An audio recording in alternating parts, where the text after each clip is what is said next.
करालवदनां घोरां मुक्तकेशीं चतुर्भुजां कालिकां दक्षिणां दिव्यां मुण्डमाला विभूषितां सद्यश्चिन्नशिराकर्ग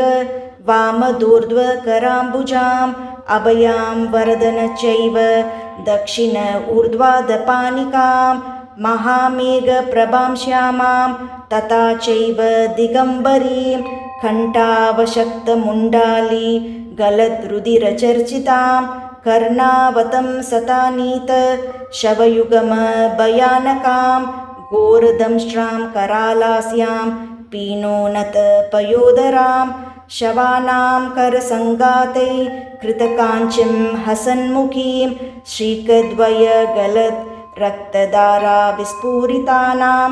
घोररावां महारौद्रीं श्मशानालयवासिनीं बालार्कमण्डलाकार लोचनत्रितयन्वितां दन्तूरां दक्षिणव्यापी मुक्तालम्बिकचोचयां शवरूपमहादेव हृदयोपरि संस्थितां शिवाभिर्गौरवाभिश्चतुर्दिक्षु समन्वितां महाकालेन च समन् विपरीतातुरां सुखप्रसन्नवदनां स्मेरानन सरोरुहाम् एवं संचिन्तयेत् कालं सर्वकामार्थसिद्धिदाम्।